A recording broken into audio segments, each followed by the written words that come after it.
Kebakaran hutan dan lahan yang terjadi di kawasan Bromo, Jawa Timur belum sepenuhnya padam. Asap tebal masih terlihat di dua bukit yakni Watu Gede dan Pusun Jantur. Pertanggal 5 Agustus. Api masih membara setidaknya di dua tebing di dekat savana yakni Bukit Watu Gede dan Pusun Jantur. Pemadaman secara manual dan pengawasan ekstra dilakukan agar api tidak sampai merambat Bukit Teletabis dan hutan batok yang tepat berada di kaki Gunung Bromo. Medan terjal disertai angin kencang menjadi kendala yang dihadapi petugas. Selain itu, sumber daya air untuk pemadaman jaraknya cukup jauh. Info sementara titik api itu kan mulai dari pergerakannya dari wilayah Lumajang. Lumajang ya. Sekarang bergerak tadi pagi itu sebagian Bukit Teletabis sudah ada titik api juga. Kemungkinan mengalami pergerakan, tapi sebagian masih di wilayah Lumajang. Yang sebagian kecil yang mulai masuk di wilayah Probolinggo. Di Bukit Teletabis, tapi masih di TNBT. Untuk mengetahui situasi terakhir kebakaran di Gunung Bromo, kita terhubung dengan jurnalis Kompas TV, Babul Arifandi dari Probolinggo, Jawa Timur. Babul, untuk saat ini upaya pemadaman dilakukan secara manual. Lalu seperti apa kondisi terkini dan apakah api dapat berhasil dipadamkan? Ya, Juno dan juga saudara, perlu kami sampaikan dari Probolinggo, Jawa Timur bahwa hingga dengan siang ini kebakaran yang terjadi di hutan lereng Bromo ini belum sepenuhnya padam, bahkan cenderung meluas. Jika sebelumnya titik api ini hanya tertumpu pada Watu Gede dan Pusun Jantur yang merupakan wilayah perbatasan antara Malang dengan Lumajang, maka siang hari ini api sudah merambat ke wilayah Kabupaten Probolinggo, tepatnya di Padang Savana Desa Sariwani, Kecamatan Sukapura. Dan Juno, perlu kami jelaskan memang proses pemadaman ini tidak segampang di medan-medan yang lain karena faktor alam membuat proses pemadaman berlangsung lebih sulit.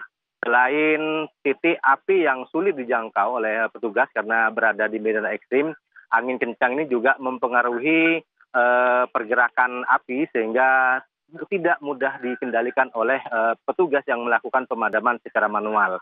Sementara jika menggunakan tim pemadam kebakaran, sumber daya air yang dimiliki atau yang berada di wilayah sekitar Bromo ini sangat terbatas.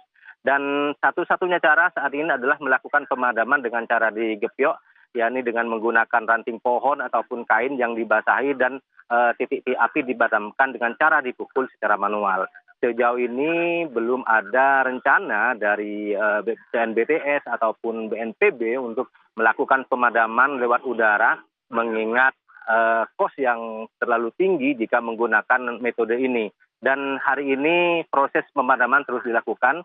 Petugas gabungan dari TNBTS, kemudian BPBD di 3 wilayah, yakni BPBD Kabupaten Probolinggo, Kabupaten Malang, kemudian Kabupaten Lumajang, ditambah relawan dan juga TNI Polri berjibaku untuk memadamkan api. Juno. Menjadi evaluasi terkait dengan waterbombing belum dikerahkan dan bagaimana cara dari pemerintah setempat juga untuk mengisolasi api karena ini terkait dengan 3 kabupaten yang berkaitan dengan Gunung Bromo. Ya, proses pengawasan dan gotong royong antara 3 pemangku kebijakan ini sudah dilakukan sejak 2 hari yang lalu. Dan sejauh ini petugas masih terus bekerja keras menggunakan alat seadanya menjaga agar api tidak sampai melalap seluruh Bukit Teletabis ataupun padang savana yang berada di lautan pasir Bromo. Dan sampai dengan saat ini juga berbagai upaya-upaya yang lain yang dilakukan untuk menjaga agar proses pemadaman berlangsung lebih cepat adalah dengan menutup 3 akses wisata yang berada di Kabupaten Malang dan di Kabupaten Lumajang. 2 di Kabupaten Malang, kemudian 1 akses masuk wisata di Kabupaten Lumajang. Adapun para wisatawan yang akan berwisata ke Gunung Bromo diperbolehkan melalui lewat jalur Pasuruan dan Probolinggo dengan pengawasan khusus.